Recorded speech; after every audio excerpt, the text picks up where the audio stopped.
Yo, so I went after I got my new strings, my new peep sight.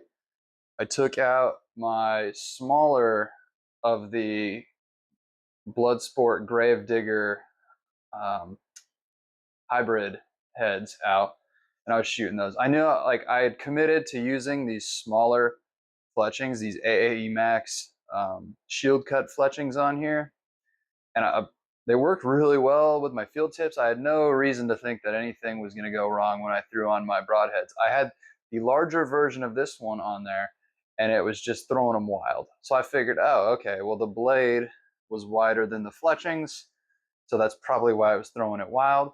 This blade is just slightly smaller than the fletchings, so it should work great. I threw a few arrows down with this broadhead on there and these fletchings, and it went well. I was only putting, I think, 25 yards, and I had a group of 3 of them that hit pretty dang close, right? Right where I wanted them, really. But I went out was it this morning? I guess I went out this morning and I was shooting again, and I went out to about 30 yards, and I noticed that they tend to, after like 20, 25 yards, I guess they start to plane out a bit. So it was kind of, it would go, and then it would just throw itself off the further it went out. So I'm now going to take off all of these nice new AAE Max fletchings that I threw on all my hunting arrows, and I'm going to go to a larger. I'm still using the shield cut because I kind of dig the shape. I don't know if it gives any benefit. It just takes off a little bit more material, so a little bit less weight. Obviously, I'm gaining weight because I'm going to go with the full size shield cut fletching. On the front of it here, it's got a little notched out portion, so it's not a nice smooth line down to the arrow shaft. It kind of has a hard angle where it goes down and then just cuts in. Looks cool. I'll review as well. It's actually called the Hunter. It's the AE Hunter. I'll show them to you when I get them on there. But just a little bit more experience with using my jig, so I'm going to go ahead and start taking off all my fletchings.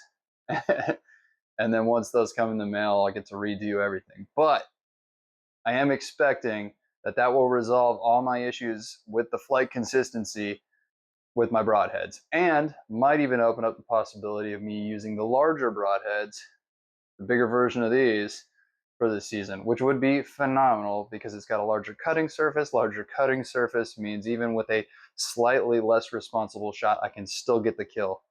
And that is a good thing, right? Especially because I'm looking to widen my range of shots from, say, 35 yards max last season out to 45, maybe 50 yards, probably 45. Don't freak out. I'm going to cap it probably at 45 for this season. But I've been practicing hard and working good on my shot placements for that range. I just had to get this little issue with these things just kind of flying. I mean, 3-4 inches off was all I was getting, really. 3 or 4 inches off, but 3 or 4 inches can make a huge difference, especially if your shot is sort of rushed, as hunting shots often are. If I'm already aiming 3 to 4 inches off and it flies a further 3 to 4 inches off, that's the difference between a responsible and a super irresponsible shot, right? And I don't want to be out there maiming animals. My goal is to kill them and kill them quickly, and so I need to do this adjustment in order to do so. So that's my plan. I guess I'll get back to you once I see some results. Hopefully it's positive. If it isn't, then I'm going to go to a 4-fletch and give it the most controllability on the back and a little bit more weight, and we'll see what it ends up looking like.